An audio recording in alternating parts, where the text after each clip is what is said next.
So my name's Sebastian Snowberger. I go by Darvo Prower, Cthulhuigi, Kleptoplast, a variety of names. I'm just an ordinary gamer like all of you. I've been doing panels at MAGFest for a few years with my good friend. Yeah, I'm Keith. We've been coming to MAGFest for, 6, 7 years, around there? It's getting close to 10, I think. Yeah.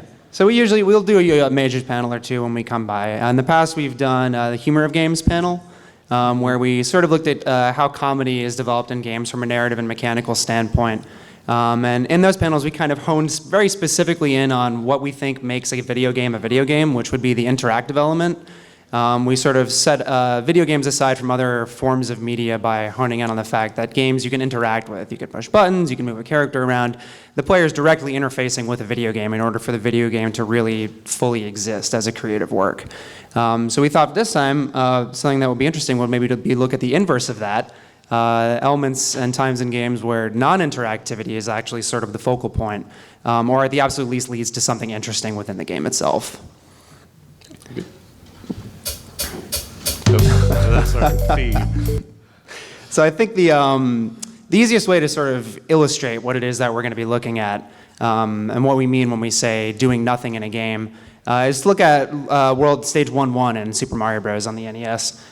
This is sort of the quintessential game design theory level that people love to pick apart because it's really effective at teaching the player pretty much everything that they're going to need to know to interface with Mario Bros. Properly, get through the game, play through the stages, learn the mechanics. Right off the bat, in Stage 1-1, you spawn in as Mario, and there's a Goomba who's going to be walking right at you. You can stand there, you can move around left or right, you can push the A button to jump. And that's going to be necessary at some point in order for you to progress through the stage. If you want to get through the game, you want to see the rest of the content, you're going to need to at some point push the A button to get over the Goomba. Otherwise, you're going to die. So in this moment, this non-interactive element, where if you just sit there and don't do anything, it's kind of being used as a teaching moment by the game designers to show you can't just do nothing in this game. You have to do stuff in order to progress. Yeah, this gives us quite the conundrum, or as I like to call it, the jump or die conundrum. You can have your controller input, Mario will jump, and you get the desired outcome. If you don't do anything with the controller, you don't get to keep playing Mario. It's not like a cartoon. He's not going to go on adventures for you to watch. So you die if you don't give that input. But this does make the possibility of two other examples where, for one, you could have controller input not leading to any action, like Kirby has a sleep negative copy ability. Lots of games have stun locks and stuff like that. Your input doesn't do what it normally does and lead to action in the game world. But what we're going to be looking at mostly in this panel is no controller input or no active guidance from the player, and stuff still happens in the game anyway. So example of this within Mario would have to be Auto Mario levels. They've been a classic in the ROM hacking community for some time. Quiet while this plays. Yes, this is a classic Auto Mario level from, I think this is a Nico Nico Doga video from back in the day. And it's essentially just sort of a Kaizo stage set up in, what's the program? What's the program they use for it? Lunar Magic. Lunar Magic, yeah, it's like a Mario World mod tool. So yeah, these are just automatic stages in which Mario is moving on his own. It's no input from the player required. And he just kind of progresses through the stage, interacting with the mechanics in such a way that progress happens sort of automatically. Mm-hmm.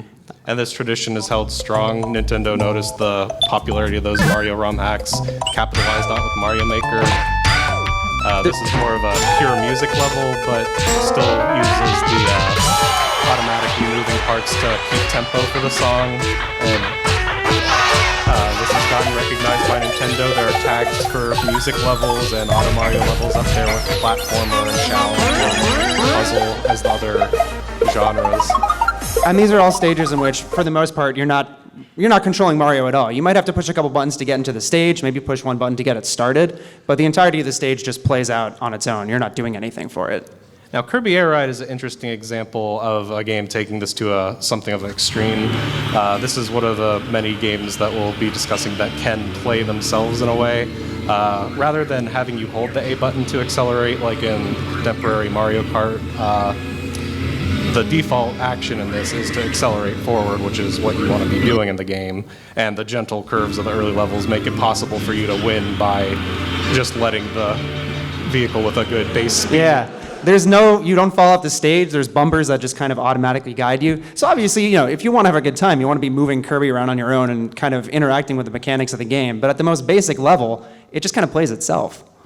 Yeah, and while this is obviously an example where the game is made easier to play by utilizing this lack of player input, that doesn't mean the only thing that you could do by achieving a nothing is make the game easier, as contrary as that might seem.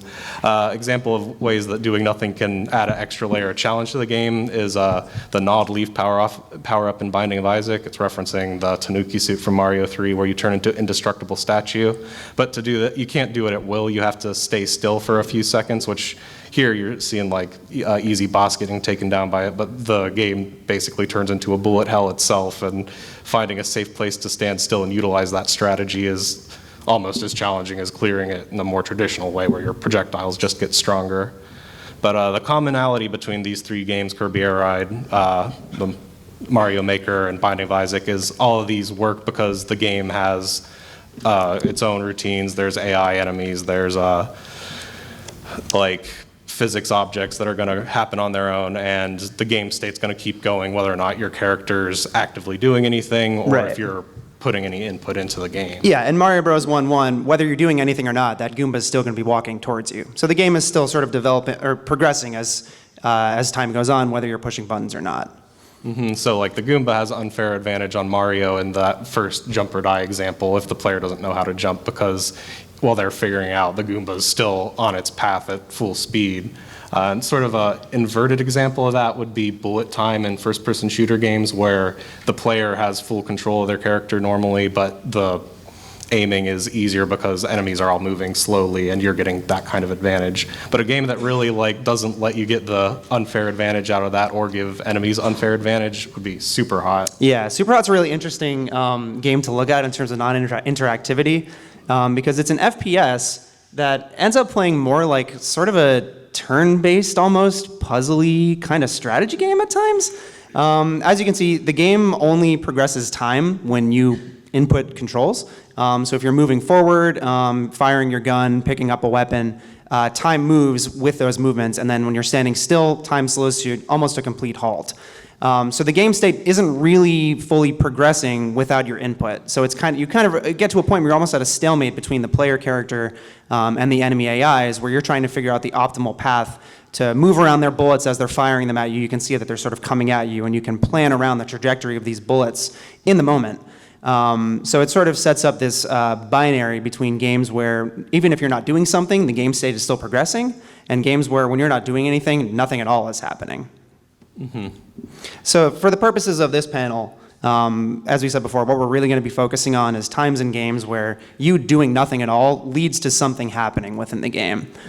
So we have a lot of examples pulled out for that we're going to be focusing on most specifically.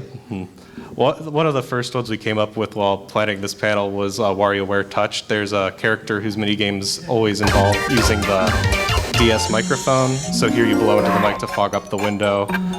There's a mode where you keep doing those games back to back, and a lot of them can be solved just by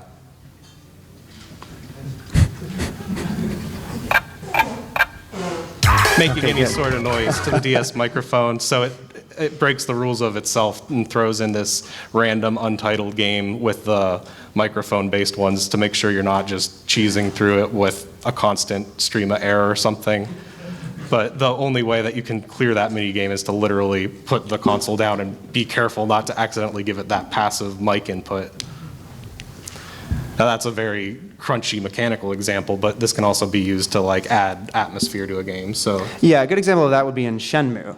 In Shenmue, there's a clock in the game that moves at its own pace. It's not mapped to real time, so it's an accelerated sort of time. But in Shenmue, you play as Ryo Hazuki. You're just going out his day-to-day life as he's getting ready to embark on this epic quest to sort of avenge his father's death. So you have a lot of different times in the game where you need to get to a place at a certain time of day, or maybe you'll be waiting for a bus like in this clip we have here. And regardless of whether or not you reach these points on the map at the time you're supposed to be there or not, you're still going to get there. If you have to meet someone at 9 o'clock and 9 o'clock rolls around, Rio's going to go like, oh, I have to be somewhere at 9, and it's just going to move you straight there. But there's no mechanic in the game that lets you accelerate time. You can't just open a menu and hit wait. If you're down at the harbor and you want to go meet up with, you're going to go do your part-time job or something, you need to walk there and wait for it to be 10 o'clock for you to start working. So there's stuff that you can do in the background to sort of mitigate that waiting, but if you don't want to go to the arcade and play some games or in real time just stop and look at your phone, you're just going to be sitting there waiting for something to happen. So in Shenmue, it kind of takes more of an aesthetic role, this concept of non-interactivity, since the non-interactive element essentially is the same thing as the interactive element. Whether you're doing something or not, you still have to be at these places at these set times. But it's just sort of an interesting implementation of non-interactivity in that there's no way to skip past it. If you don't want to go do something, you're going to be sitting there waiting. And then a sort of more meaningful, I think, example of this is in Dark Souls. In Dark Souls, the tutorial area of not Firelink Shrine, the Undead Asylum, as soon as you've cleared it, you can't really go back there. It's just sort of a one-time stage. But when you're in this sort of hub world, the hub area, the Firelink Shrine, if you're looking around, you might find this little bird's nest where you have the prompt to crouch down and curl up into a ball, kind of like you're mimicking one of these eggs. So doing this on its own does nothing. You can just sit here and say, okay, kind of look at this and then get up. But if you wait for around 10 or 15 seconds, it turns out that this is kind of an obtuse little secret in the game where this giant crow is going to fly in and pick you up and bring you back to that tutorial level. And that tutorial area now has an extra boss in it. There are some new enemies and there's some new items, including a key which is going to bring you to another hidden area in this game that you would not be able to get to otherwise. So this is a completely, secret piece of content that you have no real way of finding organically unless you just come across this bird's nest and decide to sit down and wait in it for a little bit. Because just curling up into the ball doesn't trigger this. You have to curl up and then sit there and wait without doing anything for about 15 seconds or so. Kind of a more extreme example of this is in Earthbound with Master Belch's factory. You find this door behind a waterfall and a guy tells you to say a password in order to get in. But you're not prompted to input any characters. It's not like you're typing in a code or something like that. Maybe you'd think you have to do like the Konami code on your controller or something. But no, as it turns out, you just have to sit there for 3 minutes and do nothing, and then you get in. So the contrast with this against Dark Souls is that in Dark Souls, that area, that tutorial area that you can go back to, it's optional content. You don't have to go there to finish the game. You'll get an extra stage or two out of it. You get some more lore, some more items, more gameplay. But in Earthbound, this is required in order to finish the game. So if you were playing this back in what was it, 94, 95, trying to figure this out, and you didn't have a friend to tell you you just have to sit there, you're kind of out of luck. It's a weird thing to do. But it's a very memorable moment as a result of that. And this is taken to the absolute extreme. For what it's worth, this is kind of a player-imposed challenge. This here is a clip of a 100% speedrun of Baten Kaitos on the GameCube. It's a JRPG. Yo, this is going to be so Baten Kaitos has this interesting thing where items in the game, they sort of grow and change over time. And there's a certain item that requires 2 weeks of in-game real time on your save file in order for it to evolve into its next form. For 100%, this is required. So while you can do most of the game in 80 hours, if you want to do a 100% speedrun of this game, or any kind of 100% run at all, you have to wait 2 weeks for this item to change. So runners will often just leave, they'll do what they can to finish their run, and then once they get to the point where they have nothing left to do, they'll just leave the game on for 2 weeks. This is a clip of the world record holder Baffin, who he actually got suspended from Twitch for a day or two because he was doing the speed run and he's like, okay, I got to the point where I have to wait for this item to change, so I'll just leave the game on for 2 weeks. And Twitch is like, why is this guy just sitting here doing nothing? Let's suspend him. So, and he's just like, well, what am I going to do about it? It's a day suspension. But this is actually notable because Baten Kaitos, because of this one item that you have to wait for, I believe currently holds the world record for longest speedrun at 341 hours, 20 minutes, and 3 seconds. So yeah, this is the current world record from Baffin. And it's a very, very unique example of waiting for something in a game, especially in the context of a player-imposed challenge like 100% speedrun.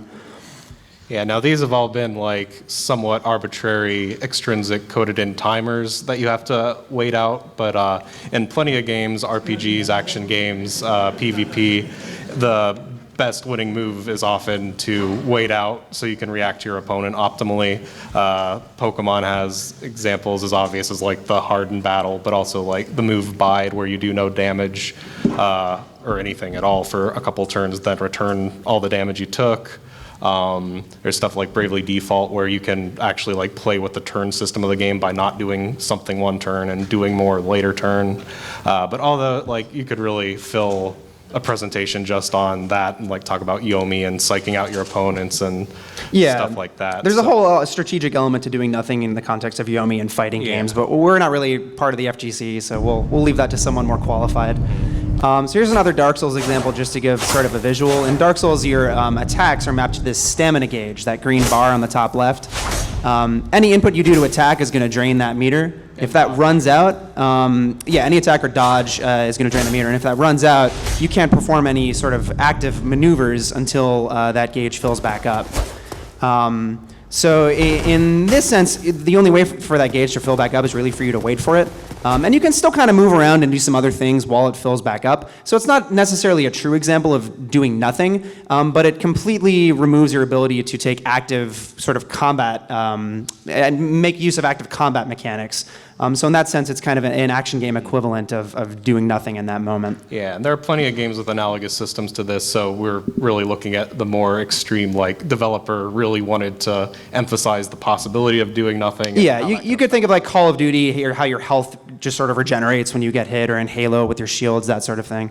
So what we're going to look at next in Final Fantasy V, there's a class for your characters called the Berserker.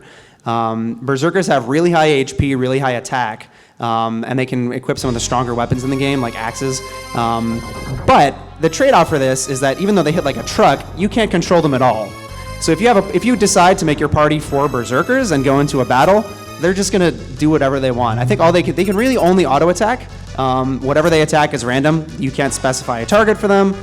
You can't give them any input whatsoever. So in this little clip here, these guys are fighting a sandworm. Like I said, their target is random. They want to hit the worm. They can also hit those 3 holes and miss and do nothing. So this full clip, this guy's just sitting here for like 5 minutes while these guys are just swinging at nothing until eventually he kills this worm. And this is actually kind of notable as well because there's a Final Fantasy V challenge run called the 4-Job Fiesta. Where I think you can tweet at like a Twitter bot. It's once a year. They donate proceeds from donations to Child's Play.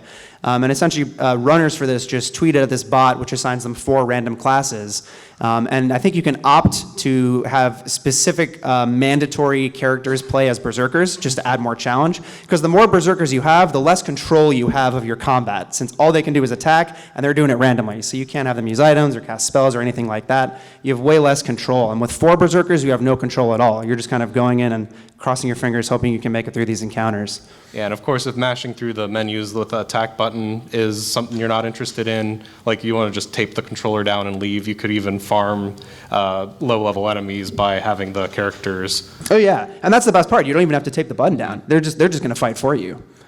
But even at a really high level of power, there are some encounters that can't be beaten with this strategy, and one particular one worth discussing would have to be this one. Yeah, so this is another FF5 example. This is a boss named Gogo. Gogo is a mime. So everything that you do in this fight with him, he's going to mimic. And he kind of tells you this right off the bat. We're going to let this whole clip play out. But he's essentially telling you here, yeah, I'm a mimic. I know all about mimicking. Mimicking's really cool. He's really proud of the fact that he can do this pantomime. Anything you do, he's going to copy. So if you attack him, he's going to strike you right back, and he's going to hit hard. I think he does like max damage, 9999. He'll just kind of one-shot your characters. If you cast magic on him, he'll retaliate the same way. So you really can't approach this guy like a regular Final Fantasy boss. Because if you try to attack him, you try to do anything, he's going to completely obliterate you. He's going to do everything that you do. So it turns out, the optimal way to deal with a mimic is to just do nothing. Because if you do nothing, he's going to do nothing. He's mimicking you. So he kind of sees that you're doing nothing, and he's like, I see what you're doing. You're mimicking me. You're a mime just like I am. So he kind of has this sort of passive respect for you here. And so instead of depleting his HP, taking him down like you normally would, he's going to acknowledge you here for doing it the way that he wants you to, and just bid you farewell as he banishes himself to another dimension. Yeah. So this is a fight that you can really only win by doing nothing. If you're really crazy about the game, I think you can pretty much go in there with a high-level team and try to take him down by whittling his HP down. The developers have some checks and balances in there to account for that. Like he can cast some higher-level magic when he gets to lower HP. That's more than likely to just completely wipe you out. So it seems as though the intended way to take this guy down is to just sit there, do nothing at all. Another good example we have here is Persona 5 with the flu season. So there's sort of a super boss type character in the Persona series called the Reaper, which is a really high level enemy. Much like Go-Go, it can completely obliterate your party. And what's notable about it is it typically only appears on a map after you're sitting there doing nothing to try to help you advance through these stages. So if you wait for 2 minutes in Persona 5's Mementos dungeon, the Reaper is going to appear and he's going to try to mess your party up. He'll totally obliterate you. What's interesting, though, in that Persona 5, Mementos, it's supposed to be a metaverse, so it mirrors the sort of collective consciousness of the real world. And in Persona 5, during the rainy seasons and the winter months, there's this thing called the flu season, where people are more likely to get sick. And that actually carries over into these dungeons in this status condition called despair. So if you're in this Mementos dungeon during the flu season, there's a chance that enemy monsters are going to spawn in with this despair status condition, which prevents them from taking any actions because they're sick. They got the flu, pretty much. So for 2 turns, they can't do anything, and then on the 3rd turn, they just automatically die. So for normal encounters, that's kind of handy. You know, if you happen to run into some enemies, it's a quick way to beat them. Okay, you know, I had a quick clear, get some experience, some money. But if you wait for 2 minutes on a stage, let the Reaper spawn, and then you get lucky enough that he spawns in with this condition, you can just sit there and watch like an endgame level boss that's designed to just destroy you, just get shredded like that. You don't have to do anything. You just sit there and watch it happen. So it's actually a really convenient way to level up early in the game if you want to take advantage of it, kind of like an exploit. And it's kind of a notable, sort of interesting way of leveraging player-controlled difficulty to a degree. You could say that for grinding in general at all, but it's just a very curious exploit that makes use of doing really nothing whatsoever to, you know, kill this end boss, feel really good about yourself, and kind of make the rest of the game easier early on. And we have a darker counterpart to that Go-Go example. After a very intense fight with Sans with millions of particles on screen coming at you and multiple like fake endings where if you try to do a specific action, you'll get like unavoidably killed. It finally ends with a final attack. Special attack.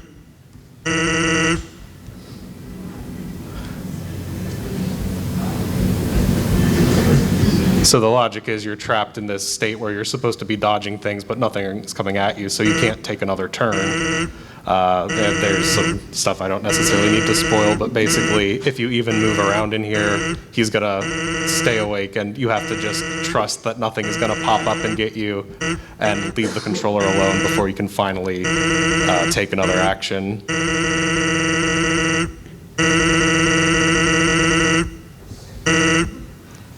So it becomes kind of a war of attrition. You really literally just have to sit there and wait them out and hope that you doing nothing is going to lull them into sleep so you can move on. Yep. And finally, for a extra unique PvP type example, passive tournament grinding. In Magic the Gathering, the core gameplay loop, if you're not familiar, is you're playing against an opponent. You each put down lands that create mana, and typically you're going to use those to cast creatures among other types of spells, but the most common victory condition would just be using these creatures to attack your opponent until they run out of life, and then you win. But back in Magic's infancy, they had some issues balancing certain cards, so there's this land that produces way more than the standard 1 mana, and combo decks were actually built around that rather than trying to get out the best creatures, because at that point you're still limited by how much damage the creature can do. There's a card where the more mana you put into it, the more cards you get to draw. And you normally want to do this for yourself because you're going to draw something better than that card that just lets you draw cards. But here, since you don't have to target yourself, you can make your opponent draw cards. And for those of you who are fans of the old Yu-Gi-Oh, this rule is the same, getting milled or decked in a game like this. If you don't have any cards left in your deck, you can easily get you lose the match right there, or game. But because this land only makes like 7 or 8 mana at a time, it doesn't go infinite as other combos did. All this really could do is like 80, 90, 100 cards forced to draw, which is normally enough because the standard deck size is 60 cards, and normally having more cards reduces the chance of drawing anything because you can only have 4 cards of a certain type in your deck, except for lands. So apparently, this is maybe urban legend status. Someone entered a tournament with a deck nothing but 400 islands, nothing to even use them on. But because they had 400 cards and the only win condition in this other deck was the one to try to mill them out, And this deck was so pervasive. they were able to get some victories in like a professional setting just by having a completely non-interactive deck. Yeah, where you literally just sit there and do nothing. Because the only way for these other decks to win is to make you draw all your cards, but you have so many cards that they're going to lose, that they're going to run out of their cards first. Yep. So that's definitely not intended by the Wizards of the Coast. That was Some emergent gameplay there. emergent gameplay. But back on the side of ways that developers can specifically use waiting to change up the narrative, there non-RPG examples where the character literally does just wait. So one of my favorite examples of this is in Wario Land 2. The first mission starts this way. Some bad guys invaded Wario's castle, started flooding it, and Wario slept through that, but is being woken up by this alarm clock. And you finally get to take control of Wario right about here. And then the first thing you do is you hop out of bed, go to the basement. Eventually, you turn off the alarm clock, and as the goal is stated. This is how the game would progress ordinarily. But there's an entire alternate like path through the game with extra levels hidden exclusively behind this, where maybe you want to role play as Wario a little more accurately. And I think he's a heavy sleeper. I don't think he would always get up to the alarm clock on the first ring.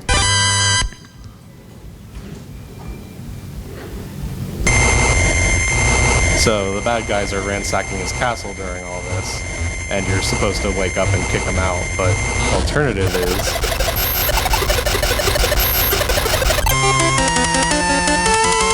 So that is the level clear fanfare. You just found a secret. Congrats, you did it. And then the bad guys pick them up and just kick them out, and you like are trying to get back into your mansion instead of following the normal plot progression. And it leads to a completely different set of levels, more or less, right? I believe so, yeah. A more contemporary example of the same thing. Yeah, so Far Cry 4, you play as Ajay, and you're sort of returning to your home country of Kyrat to scatter your mother's ashes as part of her last will and testament.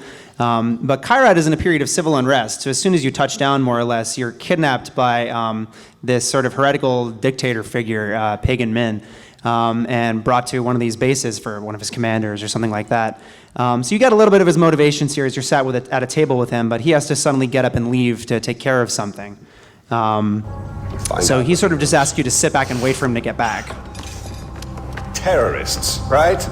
Now, please, stay right here. Enjoy the crab rangoon. Don't move. I will be right back. So this is the antagonist. He just kidnapped you. You probably don't want to listen to him saying, wait here. You want to get the hell out of there. So ordinarily speaking, when you're playing this game, this is where it switches to gameplay. You can go do whatever you want, explore the castle, and you're going to want to try to find a way out of there. But if instead of doing that, you just kind of hang around and do what he said, and wait for him to come back, it's going to lead you to a secret ending that you wouldn't be able to get otherwise.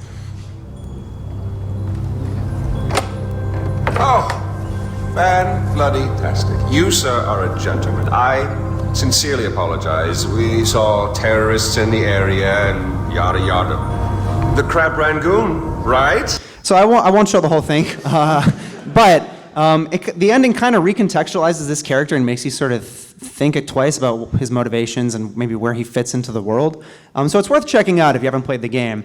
But it's a really curious kind of Easter egg in the sense that it does recontextualize that character, and it shows you a side of the game that you wouldn't be seeing otherwise. As soon as you get up from that table, if you leave and progress in this stage, that ending is cut out.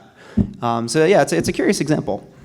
Sort of a more well-known instance of this type of thing that I'm sure a lot of you are familiar with for a multitude of reasons is the boss fight with the End in MGS3, who's this ancient sniper whose only remaining goal in life is to stay alive long enough to take down Naked Snake, who you play as through the game.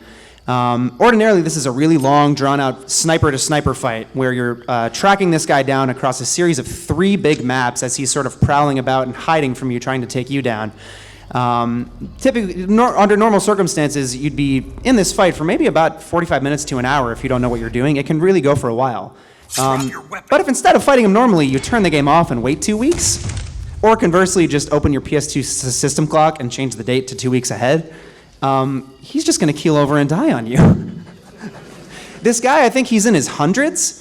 And a big part of his character is that he's conserving his last remaining energy just so he can fight you. You're the last thing that he wants to do in his life. And if you beat him this way, you actually get this curious call with Snake's supporting team, where it maybe makes you rethink the way that you approached that battle. I found the End. He's dead. What the hell happened? Maybe it was from old age. You mean he kicked the bucket in the middle of a battle? Maybe. Well, Snake, the victory is yours. No, I don't think so. What do you mean? It was his dying wish to fight me, but I disappointed him.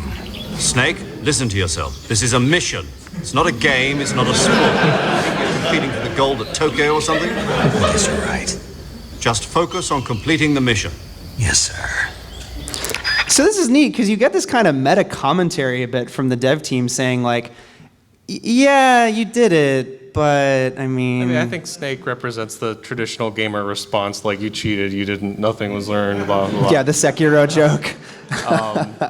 But the CO provides a different perspective on that. It's like you are interested in the big picture here, like there's all the warrior's glory and all that, but not like there's no reason for the characters to necessarily be invested in that compared to the actual consequences. And some players might not want to do these drawn out matches if there's a exploit to get to the story faster, if that's the primary reason they're interested in it. Yeah, so they acknowledge this ludonarrative dissonance in kind of an interesting way.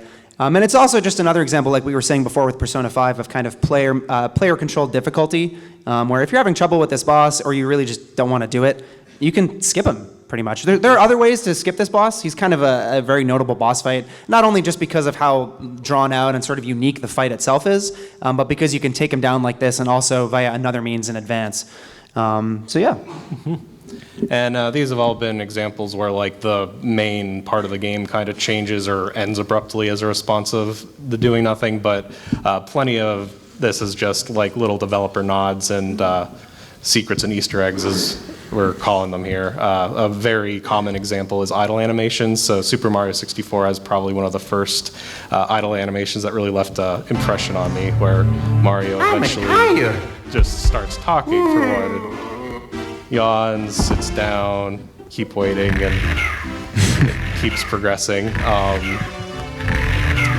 But yeah, like, I don't think Mario 64 was by any means the first game to do this sort of fun idle animation, and, but they've kept this sleeping bit in several other 3D Mario games. And one other example from the Mushroom Kingdom that's sort of notable is in Super Princess Peach. Her parasol companion will just start doing this to her if you're idle for too long in the game. And for the most part, it's just like a weird, quirky idle pose. But then towards the late game, you unlock a power-up where this actually recharges your like magic meter to do special abilities in that game. And it ties it back into a core mechanic where some players probably just never even saw this in their time with the game. Yeah, it's one of the few idle animations that ends up having a mechanical impact, which is pretty neat. Yeah, and back on the side of non-interactive but fun ways for the developers to like nod to the player and give some extra fun content to our games. So in the first Donkey Kong Country Returns, he's playing a DS, original DS. In the 3DS version of that Donkey Kong Country Returns, he plays a 3DS. Is that default or just one of the first colors, the teal blue? And then finally, show him playing a Switch with the Joy-Cons and everything. Now it's a 2-player idle animation. And The earliest example we found for this sort of play out a handhelded meta gaming within the game is in Conker's Bad Fur Day, which is actually interesting for an additional reason in that. Oh, I don't believe that. If you look closely at the screen and you listen, he's actually playing another Rare game on Game Boy. He's playing Killer Instinct. It's a Game Boy port of Killer Instinct. So yeah, it's a cute little call out on the side of the developers. But as slight as these may be, these are all little bits of content and characterization and references that you're only going to see if you just kind of sit there and don't do anything. Typically, characters will have like a basic idle animation for if you stop moving for a second, they'll just be kind of standing in place, maybe moving about. But there are usually also animations where every 5 or 10 seconds, if you're still not doing anything, something more unique happens or a little more drawn out. And pretty much each Sonic game has this idle animation where Sonic will tap his foot. I think that's in Smash too, right? It's like, I believe so, yeah. waiting. In the animated series, it's very iconic. One game in the series takes it a step further. It sort of ties it in with the idea of timing out of a level with the time limit. If you get to 3 minutes in Sonic CD, watching this idle pose, you'll get this. That classic Sonic CD's OST.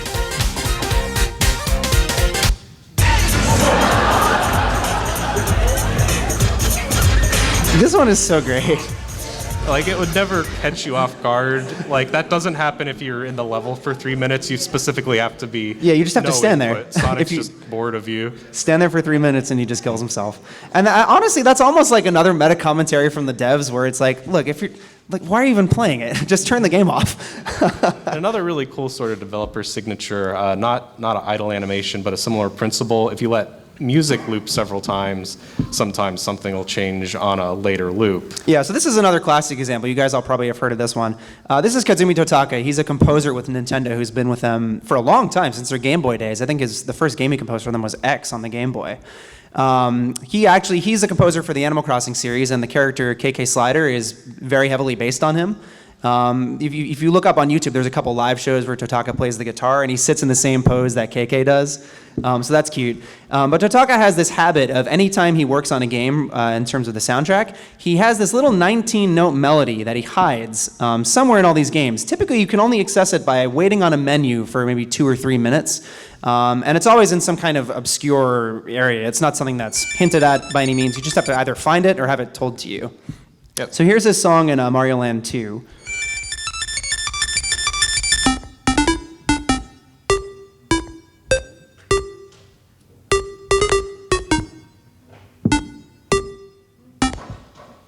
Yeah. So in all these modes, you're just waiting on menus for these to play. I think this is like 9 minutes or something. I never knew this one had it.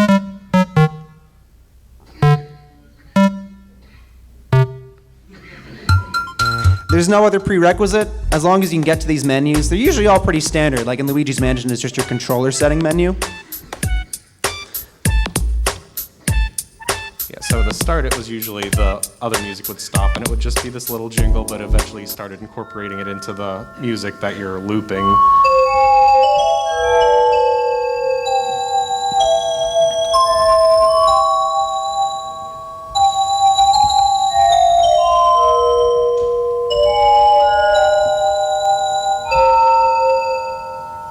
So this is in pretty much every game that he's worked on.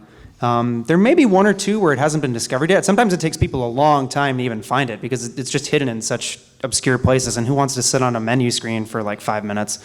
But yeah, it's just another example of how you can obfuscate this kind of content behind this purely non-interactive barrier. And this was sort of a charming, like, autorial signature on the works he's composed. There's also one other notable example of this. In the Wario World pause screen, it's like this 10-second annoying clip. Every time you're paused, that's all that you hear. He just mocks you the whole 60 minutes time. into the song. You have to Normally wait it for would just 60 loop minutes again. on this menu to hear Wario. Sorry. He apologizes because every time you pause, you're hearing him going "Nah, nah, nah, nah, nah," on and on and on and on and on and on. So you can't even normally you pause to try to take yourself out of the game for a moment to have a moment of reprieve. But with this, you not only have to pause, you then have to pick up your remote and mute because otherwise you're just taking passive psychic damage the whole time. And moving on to some stuff a little more explicitly acknowledged, like there it's sort of a secret between you and the game that you got to see that stuff. In the era of achievements, everything has to be shareable. But plenty of games have achievements based on doing nothing. One really good example is Stanley Parable's Go Outside achievement. You get this when you boot up the game when you haven't played it for 5, ideally real-time years, but lots of people had this before the game had been out for 5 years. You could do the classic changing your system clock exploit for this as well. But it's kind of notable because the only way to get this legitimately prior to the game having been out for 5 years was for you to actually just wait the 5 years, unless you wanted to change your clock. But if you want to get it authentically, you have to turn the game off and not play it for 5 years. So I think this is the longest instance we've come across of doing nothing resulting in something in a game. I don't think we have anything else that comes close to 5 years. The closest we have is that Baten Kaito speedrun. And this actually goes back to that other part of the jump or die conundrum where you do player input but nothing happens in game because there's a alternate ending in Stanley Parable, which is loaded with alternate endings, but one you just have to continually make the decision to like stay in a broom closet, and the narrator like really questions why you're doing this before finally giving up and accepting you, sort of like the RPG fights. So some things just work in multiple mediums like that. On the more gamey side of things, with these action games with like real-time combat, there are some very rare achievements that, or well, it's a bonus in Melee, but if you win the match without attacking anyone or taking any damage, you get Switzerland, which I guess just means you're like totally checked out. You're probably going to get this with the AI in that game sometimes. You might spawn into a fight and, Donkey Kong will just run off the platform and immediately die, and that's game. Mm-hmm. And in Xenoblade Chronicles Action RPG, there's an achievement that you get if you just use your AI-controlled party members to clear a battle without doing anything yourself. So some help you are. And then one particularly interesting example, if you're not familiar with Cookie Clicker, it's a browser-based game. I think it has a mobile version too. It's about clicking a big cookie button in the middle of the screen to get a cookie, which you use as a currency to pay for auto clickers that click the button for you to get more cookies, and you can buy like grandmas to bake cookies, and it has all sorts of crazy theming and emergent mechanics as you keep playing.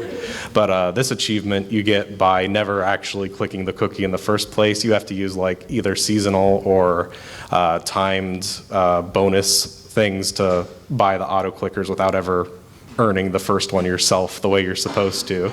And this is a shadow achievement, which means that it isn't even listed with normal achievements because I think the developer put it, there'd be no way for anyone to realize that you could do this without looking up the fact that it's there. You kind of have to play the game in a really roundabout way in order to get it.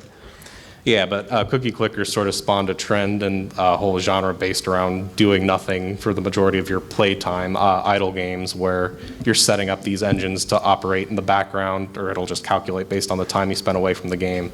You come back and you buy new stuff. There's Tap Titans where it's like a sort of RPG system where you're playing or you're buying heroes that do like ridiculous amounts of damage. The lowercase CB, that's like something like, I think it's more than a Google. I think it's like 121 zeros or something. Oh my God. It's like absurdly large. A lot of these incremental games, as they're called, because you're building faster and faster based on your already accumulated resources, it gets to like the limit where a single variable isn't sufficient to hold the number of currency anymore, and a lot of games have to come up with prestige systems where you actually get rid of all of your progress, sort of doing a negative amount, but then you can do nothing more efficiently. And sort of on the less produced side of things, Do nothing more efficiently. another browser game. Oh my God. Some people have started suggesting this is like its own subgenre of the idle games, unfolding games. So this is on the right, Candy Box. This is what you get, the only clue that it's a game at all the second you load the page, or the save and load and the restart game buttons, hopefully telling you it's a game. But as soon as you wait a second, or well, 2 seconds here, you get candies, and it's sort of like Cookie Clicker's system where you automatically accumulate this currency, but you don't even have to do anything for it. You just wait. But as you you could choose to eat all of them and it resets your total and it doesn't appear to do anything at the start. But if you keep waiting until you have 10, you'll unlock this next button. Like there's nothing on the screen in that area until you have 10 candies, and there's more checkpoints like that. And eventually you're playing like a full-fledged ASCII art RPG based around this timed currency mechanic with a lot of the similar mechanics as the idle games. Now this has been a somewhat recent phenomenon, since a lot of like mobile games have easy access to a system clock and can check the real-time elapsed. But games have been using real-time advancement to gate content for some time, or just to improve the simulation. So like in Animal Crossing, if you're saving your money in the bank instead of spending it all on a new house right away, you get interest like you would in real life with a decent enough bank. And, I think it's every month you get one of these letters from the bank if you have Yeah. money stored. And when you get to end game, you start getting huge amounts of money, and you can just check in every month and save up for stuff if you're inclined to play the game that way. Another example of this ilk is in Fable 2, I think it is. There's like a real estate mechanic. You can buy shops and have shopkeepers maintain the shops for you. And over time, as those shops sell their wares, you sort of passively accumulate wealth. But the notable thing with Fable 2 is that happens even when the game is turned off. So you could, if any of you have Fable 2 saves that you haven't played in what, like 10 years maybe? Has it really been a decade since that game came out? I think it's been about 10 years. Go boot up your Fable 2 save and you'll probably have millions of dollars worth of gold. Yeah, and although we've been talking about a lot about currency, Animal Crossing uses a lot of other simulations. Like this shows trees that were planted on day 1, 2, and 3. That's not days of growth. That's days the day they were grown. So like the first of the month. That's a little confusing the way it's labeled, but you have to wait in real time for the trees to grow, and there's a lot of like satisfying progression of just decorating your town and seeing stuff evolve. There's like really involved flower breeding to get special colors. I don't even really understand it. And maybe one of the most tragic examples of Animal Crossing advancing without you is if you don't play the game for a while, sometimes your favorite villagers will move out and you won't be able to interact with that character. They'll guilt you to say like, you haven't visited in X weeks or years. Yeah, you'll talk to someone. If you just like with Fable, if you have an old Animal Crossing save, boot it up, specifically the GameCube one, and people will be telling you, I haven't seen you in 897 weeks. Where have you been? Yeah, but games like acknowledging that the player isn't going to play them forever is maybe an interesting way of like developers looking back at the act of not playing as part of a game. I think a really explicit example is MMOs with rested experience.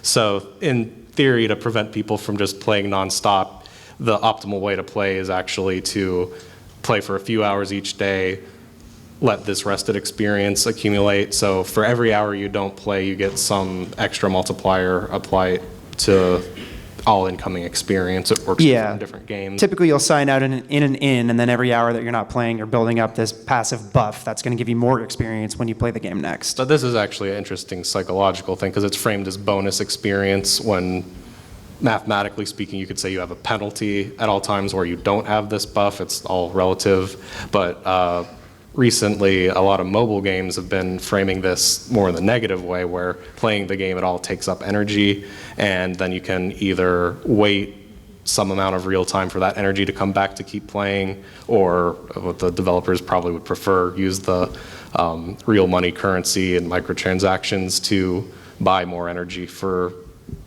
binge playing sessions. Yeah, and it's curious because sort of like what I was saying before with Shenmue, here you have two options that are going to result in the same thing. You can either pay to keep playing or you can wait to keep playing.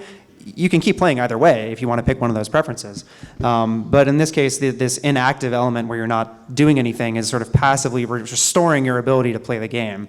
So it kind of has like a meta mechanical function to it if you really stop and think about it. Yeah, I mean, it's not all bad. It actually lends itself really well to the idea of a short play session, like you pull out your phone while you're waiting in line or something, and you feel like you're getting stuff done and playing the game optimally by using up that rested stuff at a time you wouldn't normally be playing. But of course, they do like it when you form habits like that. And the first thing you think to do when you have some downtime is, oh, I should be playing this game. But some more nebulous examples that maybe can't be counted as not playing or doing nothing, but tool-assisted speedruns are definitely one of them. Yeah, we wanted to give a shout out to Task because Task, like, It's not fair to say it's not doing anything because it's doing a hell of a lot. I mean, tool-assisted speedruns, the runners essentially set up lists of commands that are going to be input on specific frames so that you can really mathematically optimize the perfect speedrun so that you know you're getting a frame perfect jump every time you need to get a frame perfect jump, and you're getting through these stages as fast as you possibly can. So a lot of planning and preparation goes into the actual run, but when the run is occurring, it's very hands-off. You're just kind of watching it unfold, similar to an Auto Mario stage. There's a couple of glitches. The glitches can always result in these kinds of funny shenanigans. We want to give a shout out to two. In Paper Mario, I'd go to YouTube and look up Strider7X, STRYDER7X. He's a Paper Mario speedrunner who does crazy videos on all kinds of glitches and exploits in Paper Mario. I won't get too into details on this one, but essentially you can trick the game into making Mario intangible, but enemies can still see him. So these enemies will keep trying to rush at Mario as if they're going to touch him and get into an encounter with him, and that overwhelms the game's memory and causes it to completely crash. So after you do all this setup, you just have Mario kind of stand there for a few minutes while these enemies load a bunch of things into memory and just cause the game to completely shut down.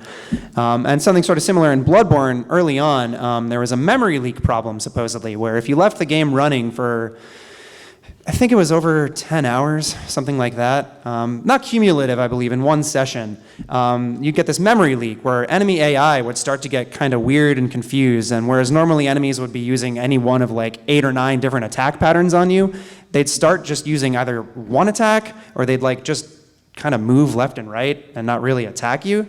So you could use it to very easily beat bosses that are supposed to be really hard in this really hard game. I think this happened to me my first run of Bloodborne because these bosses that like my first time through, I was like, this is supposed to be hard. I went back and played it again later and haven't been able to beat them. So I'm pretty sure I got that my first run through. Yeah, another thing we were looking at is mandatory losses, where technically you don't have to do anything to advance. That's sort of a nebulous case because sometimes you do need to progress the battle to a certain point, then it ends as a cutscene. But Mega Man X is one where it just looks like you're gonna die. It doesn't really fake you out till the last minute. It's not like, oh, you cleared this HP gate, time to go to the cutscene. There's also fail states and quick time events in games. So Gauntlet 2 is an interesting one where there's a developer workaround. Some enemies can drop wall tiles or form spawners that would make the level impossible to clear. So if you manage to survive for 3 minutes, which is a lot longer than a normal level would take to go through, all of the walls will just become exits. So you can get out of there and avoid getting trapped if you got really unfavorable random luck with the very early attempts at like procedural generation and complicated AI. We wanted to give a shout out to QuickTime events too, because as I'm sure you know, there's a whole ton of QuickTime events that if you fail, you get pretty funny results. There's a famous like Spider-Man 3 one that you should look up. Just Google like Spider-Man 3 QTE and you'll know exactly what I'm talking about.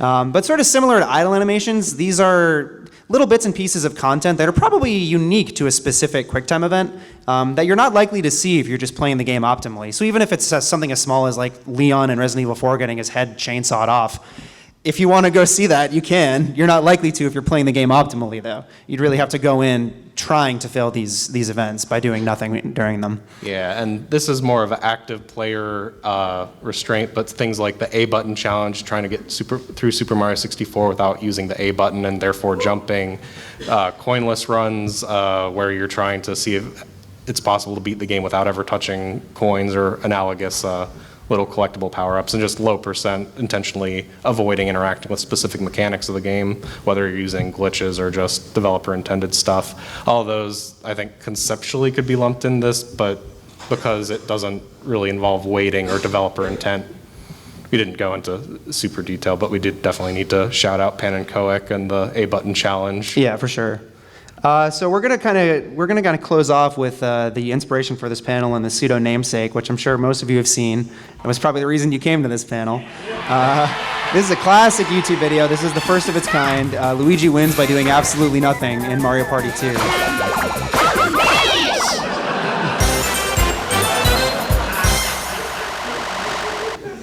So in all likelihood, this is probably just a guy who, set up some capture equipment, booted up Mario Party 2, and recorded a couple different attempts just to see when eventually the AI would let him win without him doing anything.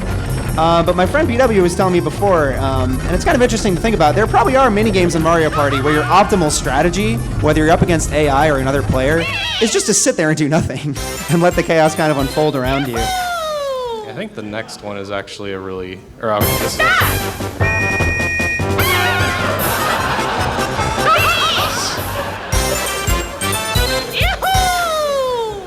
It's that simple. Yeah, this is the one where like this might actually just be the optimal way based on your play group. If you're like daring people to. So the 3 players on the bottom are supposed to pick a direction that they think Luigi's going to face. Well, they're trying to pick one they think he won't. That he won't face. And like psychologically, it's like throwing scissors over and over and rock, paper, scissors. Like you could start messing with people's mind by acting in a way that obviously isn't random or strategic, and that might end up beating more skilled players who are going to be thinking about it more.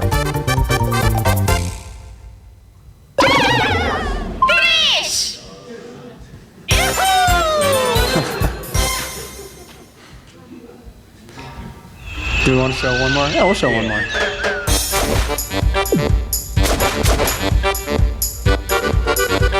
Stop! How could you possibly mess this one up?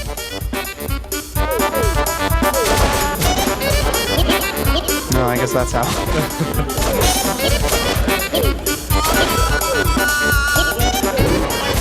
What is this? Come on.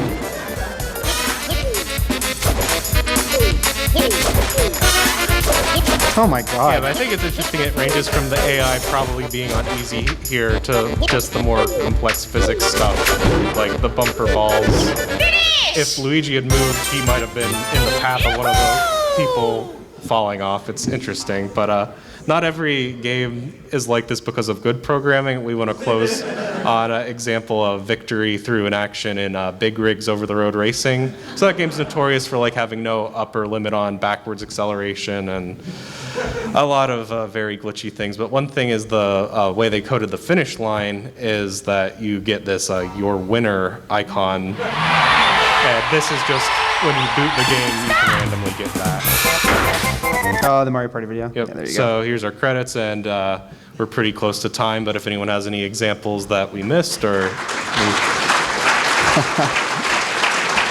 Thanks for coming out and doing nothing for an hour.